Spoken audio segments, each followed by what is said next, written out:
Queridos, domingo passado nós iniciamos o estudo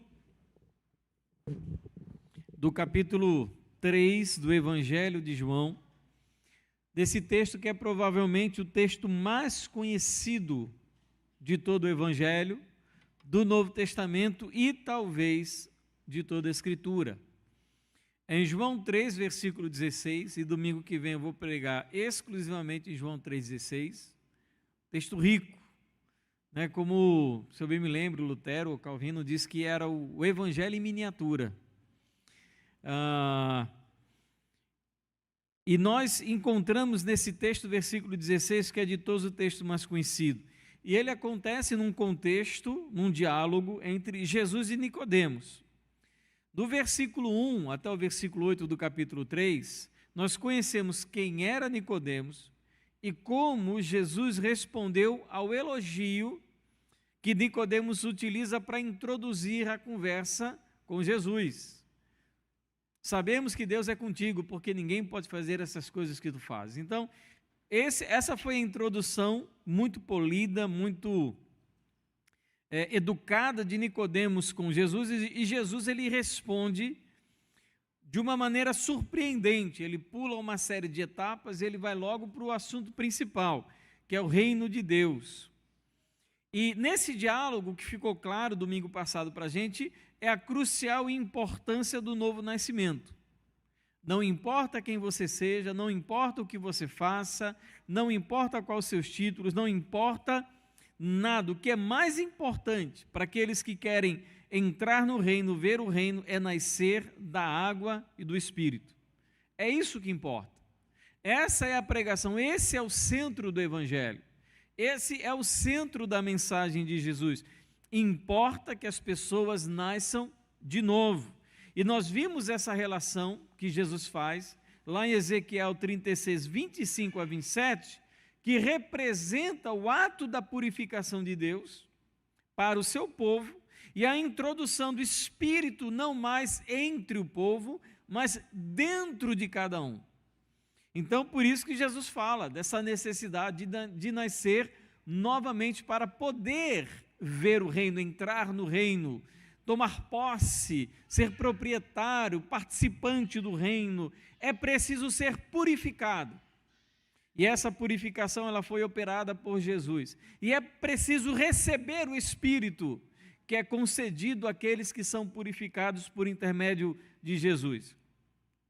E nós, nesse discurso, nós descobrimos também, através das palavras de Jesus, que o novo nascimento é insubstituível, em se tratando de entrar no reino, de ser salvo, de alcançar a salvação. Você não pode substituir o novo nascimento com qualquer outra coisa. Ou você nasce de novo, ou você não entra no céu.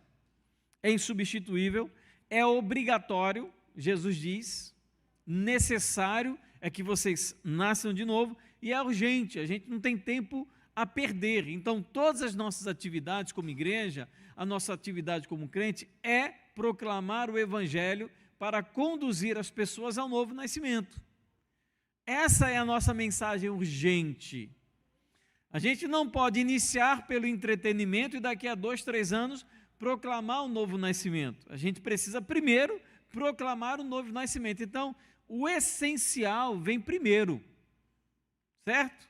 O essencial vem primeiro. Por isso que ele diz no versículo 7 do capítulo 3, vocês precisam nascer de novo. E como Nicodemos, ele responde a essas afirmações de Jesus, aí nós já entramos nesse texto que nós vamos estudar, que é o versículo 9.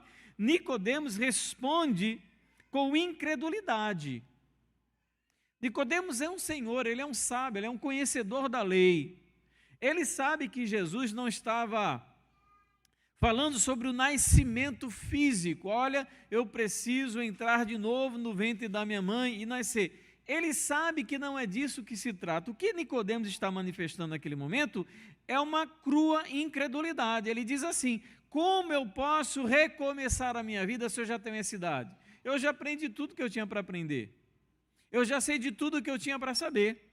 Eu já caminhei por todos os caminhos possíveis. eu já trilhei toda a minha religião. Então, a dúvida dele não é uma dúvida material, acerca de nascimento físico. De fato, ele é incrédulo na possibilidade de alguém recomeçar a sua vida. É essa incredulidade manifestada. Como é que eu posso mudar a minha mente se eu já tenho ela feita? Como é que eu posso mudar o meu comportamento se eu passei 60, 30, 40, 20 ou 90 anos fazendo a mesma coisa? É impossível que isso aconteça. Então, Nicodemos, ele reage a essa orientação de Jesus, essa palavra da necessidade de nascer de novo, com incredulidade. Ele não acredita na possibilidade de que isso possa acontecer. E, de fato, se nós olharmos no aspecto puramente humano, realmente impossível. É impossível. Você reestruturar, reorganizar a sua vida de maneira como se você começasse do zero, você sendo uma pessoa adulta, ou então uma criança formada, é impossível. Então você já desenvolveu seus hábitos, seus valores, seu conhecimento, suas práticas e tudo isso. Então, de fato, Nicodemos, em determinado aspecto, ele está certo de que esse tipo de operação não pode ser feita por uma atividade humana. Por isso é preciso o quê? Nascer de novo. Nicodemos, olha, tem um detalhe importante. Nicodemos, ele tinha toda a disposição dele para aprender sobre esse assunto que Jesus está falando, ele tinha à disposição dele o Antigo Testamento. Então, Nicodemos, de fato, era mestre em Israel, como Jesus ele já apresentou. Tu és mestre em Israel e não conhece essas coisas? De fato, Nicodemos, ele tinha um profundo conhecimento do Antigo Testamento. É interessante a maneira como Jesus ele chama Nicodemos. Em grego é "Rho didaskalos tu Israel". O que isso significa? Não é que ele é mestre em Israel. Você é o mestre em Israel. Você é o cara, o sabido, o doutor de Israel. Seu nome é conhecido. Você não é qualquer um. Você não é um iniciante. Você não é um inexperiente. Nicodemos era conhecido pela autoridade que ele tinha no Antigo Testamento, pela autoridade que ele tinha na lei, na interpretação da lei, nas minúcias da lei de Israel, nas várias interpretações, nos midrashes, em outras interpretações legais que existiam. Ele era experiente nisso. Então, impressiona Jesus o nível de incredulidade e desconhecimento de Nicodemos, que não consegue conectar o que ele está declarando sobre o novo nascimento com o conhecimento de Nicodemos sobre o Antigo Testamento. Como nós falamos, nascer da água e do Espírito está lá profetizado em Ezequiel 36, 25 a 27. Jesus não está falando novidade, não tem doutrina nova. O que ele está apresentando é algo que já tinha sido profetizado no Antigo Testamento. Então, Nicodemos não era qualquer um. Ele conhecia o Antigo Testamento, ele conhecia a pregação de João Batista e agora, nesse introito, nesse princípio de discussão de Jesus, ele já começa a perceber para onde as coisas vão caminhar, mas ele manifesta com o quê? Com incredulidade. Ele é incrédulo. Isso, versículo 9 a 13, vai levar Jesus a falar sobre as coisas celestiais. Porque o ensino de Jesus, ele se baseia no mesmo documento que Nicodemos conhece e ensina com tanta propriedade, o Antigo Testamento. Jesus ele já citou Ezequiel capítulo 36, ele já citou um texto do Antigo Testamento, do qual Nicodemos já era mestre e doutor. E quando Jesus, lá nos versículos 9 a 13, ele vai apresentar para Nicodemos, essa problemática das questões celestiais e das terrenas, Nicodemos ele manifesta dois problemas. Primeiro, ele não consegue compreender o ensino de Jesus, versículo 10. Olha o que Jesus diz: você é mestre de Israel e não compreende essas coisas? O primeiro problema de Nicodemos, o primeiro problema do ímpio, do incrédulo, independente se ele seja praticante de uma religião e até religião evangélica, aqui vamos entender religião evangélica não como crente genuíno, mas o pseudo-evangélico que é aculturado a uma religião evangélica.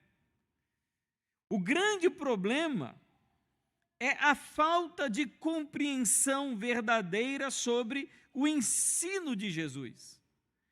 todo o conhecimento que ele tem não está ajudando Nicodemos na busca pela verdade. Ele ainda tem muitas dúvidas. É interessante que ele tem dúvidas naquilo que é mais importante. Como eu faço para entrar no reino? Como eu faço para ver o reino? E assim como muitos ouvem sobre Jesus e aprendem sobre ele, mas não compreendem nada de fato sobre quem é Jesus e a sua obra.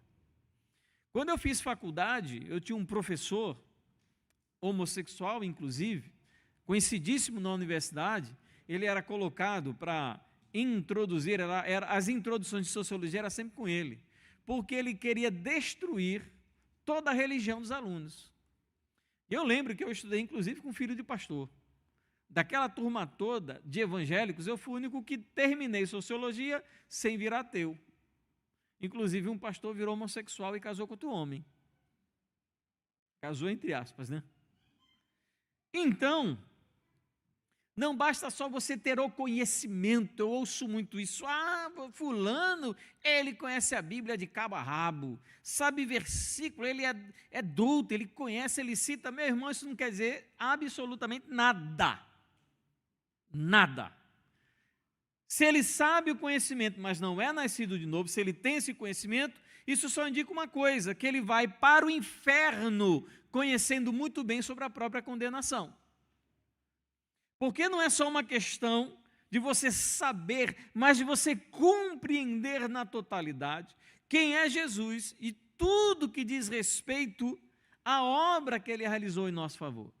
Então, primeiro, qual é o problema de Nicodemos? Ele não consegue compreender quem é Jesus, ele não consegue entender o ensino de Jesus.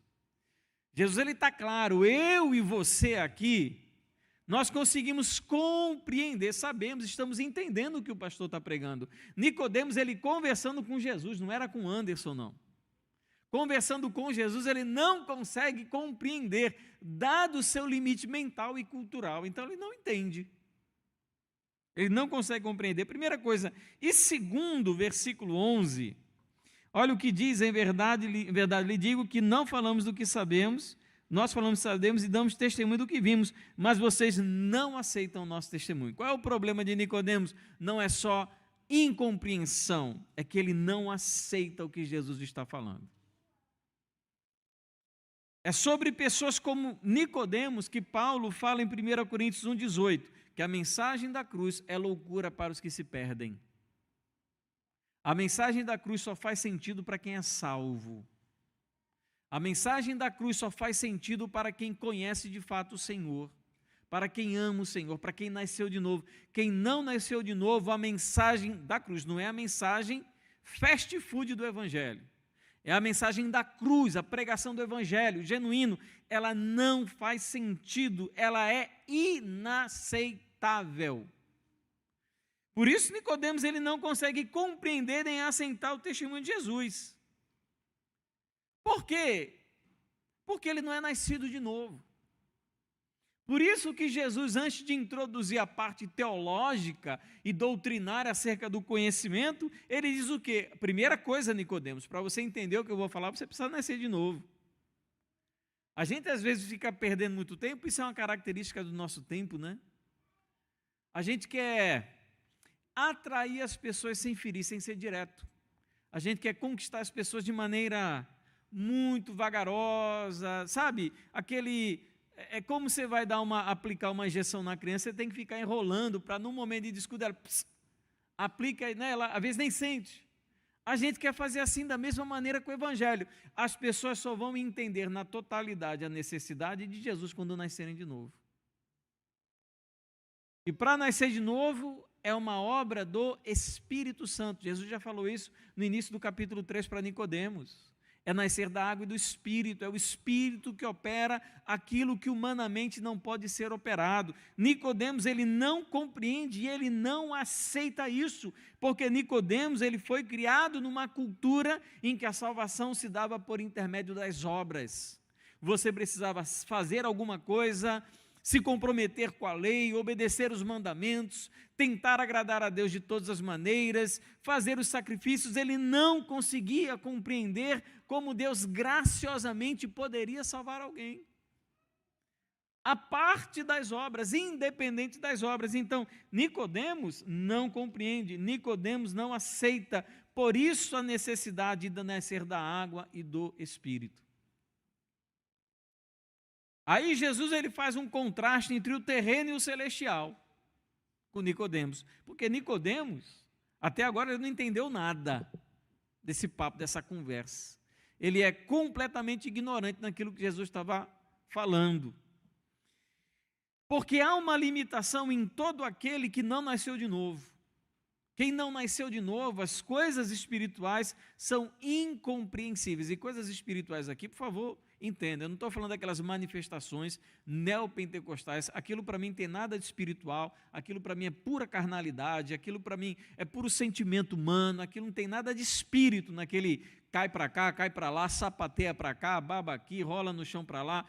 Eu não acredito nada daquilo. Não acredito. Se você acredita, é uma fé sua. Mas eu não encontro nada daquilo na Escritura. Então, meu querido, quando eu estou falando sobre coisas espirituais, são assuntos dos quais Jesus está falando aqui. É muito comum as pessoas terem um conhecimento sobre Deus, Jesus, Bíblia e teologia, como esse professor meu, que eu falei, de sociologia, que ele lia a Bíblia e ele levava a Bíblia para a sala de aula. E na hora de confrontar os evangélicos, o que ele usava? A Bíblia. Ele disse, olha, me explica esse texto aqui, onde na Bíblia manda apedrejar homossexuais. Então ele fazia isso para confrontar, para desrespeitar, para, vamos usar um termo sociológico, para desconstruir a crença, a fé daquelas pessoas, e na maioria das vezes ele tinha sucesso. Porque é muito comum as pessoas terem esse conhecimento sobre Deus, Jesus, Bíblia e até teologia. Tem gente que arrota conhecimento. Eu conheci muitas pessoas assim. E a gente tem a tendência de julgar as pessoas pela quantidade de versículo bíblico que ela sabe decorado, pelos termos teológicos que ela conhece.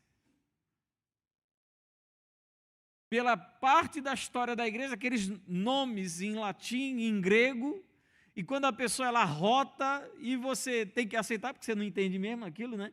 Patripacionismo, não é?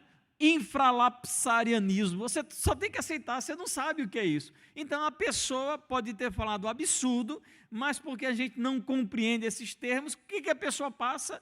É um doutor na Escritura. Se a pessoa ela não consegue compreender o princípio da vida cristã, que é o novo nascimento, e essa é a coisa terrena que Jesus está falando aqui, se você não consegue compreender o princípio da vida cristã nesse mundo, que é o novo nascimento, como você vai compreender coisas mais elevadas da fé cristã? Você está me perguntando sobre o reino, mas nem o caminho do reino você sabe. Você está me questionando sobre como ir para o céu, como é o céu, como é a eternidade, como se toma posse do reino, e você não sabe nem o início do caminho. Como se você não sabe dessas coisas terrenas que acontecem aqui na vida da gente, no princípio da caminhada cristã, se você não compreende essas coisas, Nicodemos, como é que eu posso falar com você sobre as coisas eternas e celestiais? É impossível, você não vai compreender.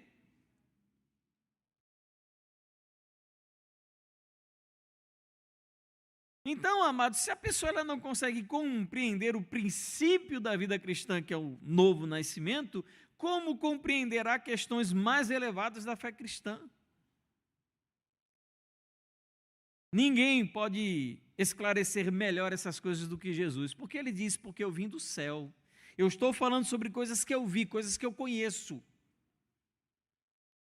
Eu não estou falando de coisas que alguém falou para mim, coisas que me ensinaram. Estou falando coisas da onde eu vim, porque Jesus ele veio do céu. Nós já encontramos isso lá no início do Evangelho de João, no capítulo 1. Ele estava junto do Pai desde a eternidade.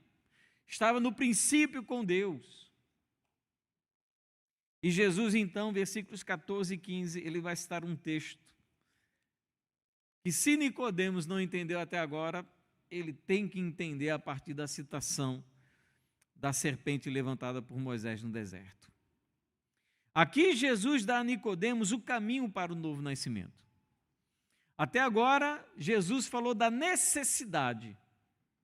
Por que é preciso nascer de novo? Para ver o reino. Ele explicou o que é um novo nascimento, é nascer da água e do Espírito. A pergunta que resta é, mas como eu nasço de novo? Como eu tenho uma nova vida? E Jesus ele vai explicar como se nasce de novo, citando uma história muito conhecida de Números capítulo 21, versículos 4 a 9, que é quando Moisés levanta uma serpente no deserto. Diz no Evangelho de João, e assim como Moisés levantou a serpente no deserto, assim também é necessário que o Filho do Homem seja levantado para que todo o que nele crê tenha a vida eterna. Essa é uma citação, Jesus já citou Ezequiel capítulo 36, e agora ele cita Números 21, do 4 a 9, para explicar como nós podemos nascer de novo. E ele vai citar esse texto de Números capítulo 21. Nesse capítulo de Números 21, você pode ler depois, vai nos apresentar o povo peregrinando pelo deserto, após sair do Egito, se dirigindo para a terra prometida. A certa altura, o povo de Israel está rodeando a terra de Edom, que é uma terra muito seca, onde é muito pouca água. E o povo passa então a murmurar. Eles dizem, não temos água, não temos pão. A única coisa que nós temos é essa comida ruim. Em algumas traduções vai estar lá o termo pão vil. Você sabe que pão vil é esse? É o maná, a bênção de Deus. O povo está reclamando da provisão de Deus. Esse pão que não presta, essa porcaria, essa droga. A gente só tem essa porcaria para comer. Você imagina a gravidade disso? O que é você murmurar contra a bênção da provisão de Deus, do milagre? E isso desagradou tanto a Deus, o povo murmurava entre si e queria voltar para o Egito. Melhor é ser escravo no Egito. A gente não é assim, querendo sempre voltar para o nosso pecado, aquela velha vida? Melhor do que a liberdade é voltar a ser escravo do Egito, né? Que lógica brilhante do povo, mas o povo reclama que não tem água, reclama que não tem pão e que a comida que eles têm disponível é muito ruim. O que Deus faz? Deus ele pune o povo, ele castiga de maneira imediata, andando pela terra de Edom. Deus envia serpentes, muitas serpentes, serpentes venenosas. Essas serpentes começam a morder o povo e o povo envenenado começa a morrer. Picada de cobra. E aparentemente o texto diz serpentes ardentes, né? Então era uma morte dolorosa. A pessoa não morria na hora. Não era picar e morrer, elas ficavam agonizando até morrer. O povo começa a morrer, sabendo, lógico, que isso era um castigo da parte de Deus, o povo se arrepende e pede a Moisés que ore a Deus para que as cobras sejam retiradas. É interessante que o povo não pediu cura a Deus. Para aqueles que estavam enfermos, eles pediram para que Deus ele tirasse as cobras. O que Deus orienta a Moisés? Que ele faça uma serpente, que essa serpente seja colocada em uma haste, que ela seja levantada, e todos ao olharem, aqueles que foram mordidos, ao olharem para essa serpente, seria curado da ferida mortal. E Jesus ele vai utilizar como um tipo seu, uma profecia anterior, digamos assim, acerca do seu próprio ministério e daquilo que ele faria na cruz. É muito interessante, João,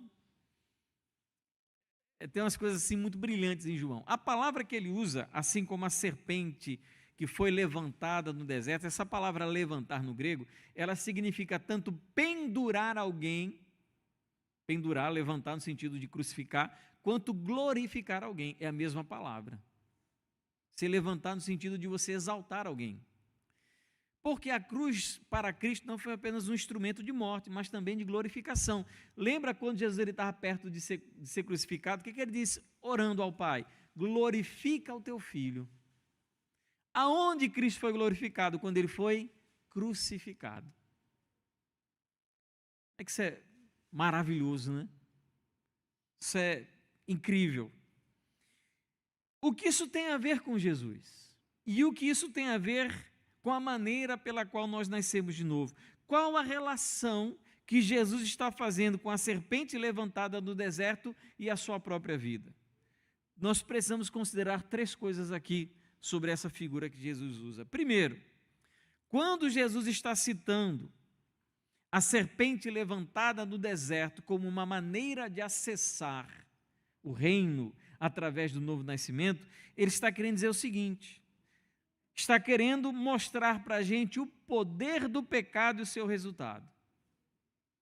O pecado é tão mortífero quanto uma mordida de cobra venenosa. O pecado é uma picada mortal na vida dos seres humanos. A grande questão é que a picada do pecado conduz à morte eterna. Então, primeira relação que é feita aqui, aquele povo no deserto, para ser punido por Deus por conta da sua murmuração, recebeu como castigo a morte através da picada das cobras.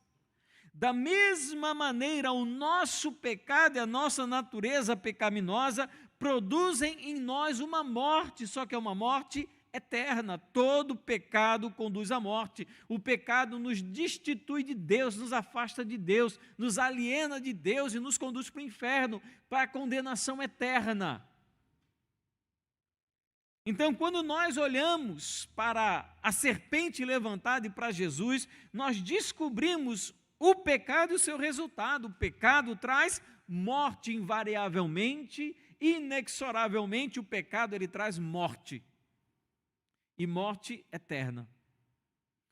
Primeiro. Segundo, nós comparando o texto da serpente levantada no deserto com o próprio Jesus, nós percebemos a provisão graciosa de Deus para a cura. Coube a Deus prover um meio gracioso das pessoas obterem a cura para o poder mortal do pecado. Assim como no deserto, Deus ele proveu a cura através da serpente para que as pessoas picadas fossem saradas, curadas, assim em Cristo a provisão de Deus para a cura do pecado. Terceiro, é a necessidade da fé na provisão divina para a cura. Olha, pensa aqui comigo. Você acabou de ser picado por uma serpente, uma cobra coral, que é no Brasil uma das cobras mais venenosas. Coral verdadeira. Você tem poucos minutos.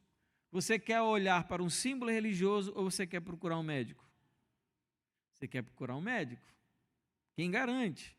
Quer olhar para aquela serpente pendurada no mastro, eu vou ser curado. Se você tiver fé.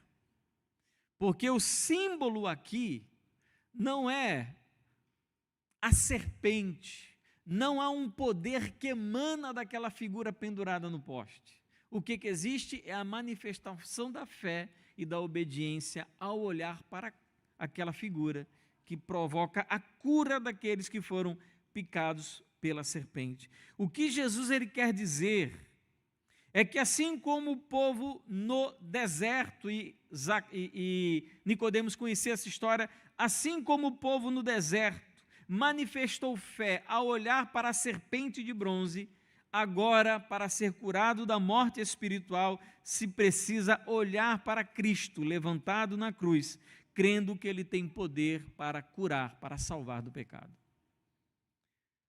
O que Jesus quer dizer para Nicodemos?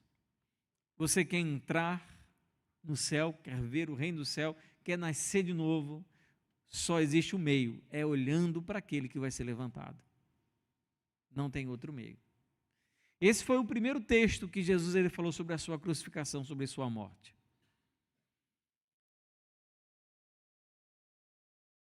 Olhar para Jesus levantado em uma cruz é a resposta que Nicodemos precisava. Como se faz para ir para o céu? Nascendo de novo. E como se nasce de novo? Como se obtém a vida eterna? Com fé em Jesus Cristo, que seria morto por causa do pecado. Eu quero concluir esse texto fazendo duas aplicações.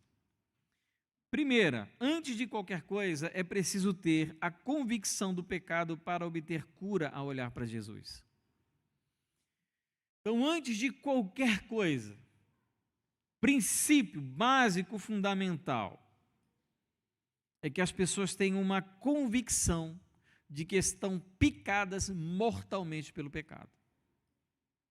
Todo evangelismo que inicia sem isso, iniciou errado.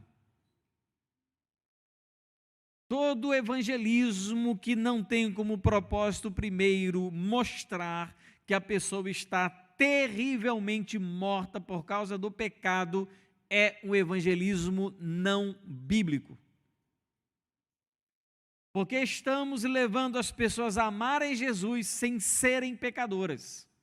Estamos, como eu falei, entesourando pessoas para a perdição, guardando ímpios para o inferno. Talvez as igrejas evangélicas hoje sejam um grande celeiro de condenados, porque sequer chegaram à conclusão de que são pecadores feridos mortalmente por causa do pecado e que carecem de salvação. Então, primeiro, antes de qualquer coisa, as pessoas precisam ter convicção de pecado. Muitos são frequentes na igreja, mas nunca ouvem e quando ouvem não são convencidas sobre o pecado e a morte espiritual. Eu lembro uma das frases do pastor Rick Warren, que é pastor de uma das maiores igrejas do mundo, lá nos Estados Unidos. Ele diz o seguinte: domingo não é dia de falar de pecado. Eu não sei se é por causa disso que a igreja dele é grande. Mas é complicado quando você não pode falar para quem está morto que ele está morto. Então, o princípio da vida com Deus, do novo nascimento, é o convencimento de que você está morto em pecado. E se você morrer fisicamente, estando morto pelo pecado, você vai ser condenado eternamente, distante de Deus. E com certeza isso não vai ser nada bom para você. Então, primeiro, muitos estão morrendo por causa do veneno do pecado. E segundo, devemos saber que não existe qualquer outra opção de cura para a morte do pecado a não ser através de Jesus Cristo.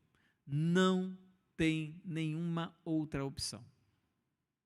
É a única opção, a única possibilidade de cura para o pecado, de cura para a iniquidade, do restabelecimento da vida do homem com Deus, da pessoa com Deus. A única opção é olhar para aquele que será levantado em favor dos pecadores. Independente da classe de pecador a qual você acha que deva se encaixar. O resultado do pecado é o mesmo, e a cura também. Então, pastor, mas entenda, eu sou um pecador, mas não sou assim um pecador, né? Eu não roubo, eu sou honesto, eu cuido da minha família, eu não bebo, eu não fumo, não me prostituo. Independente da quantidade de veneno inoculado no seu corpo pela serpente do pecado, o resultado é a morte. Então, se você acha um grande pecador ou um pequeno pecador, independente disso, a solução é a mesma. É olhar para Jesus com fé, de que Ele tem poder para curar a morte pelo pecado.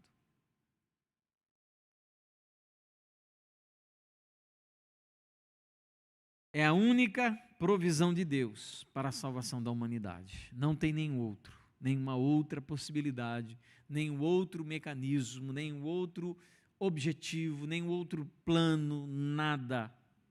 É conduzir pecadores a olharem com fé para Jesus.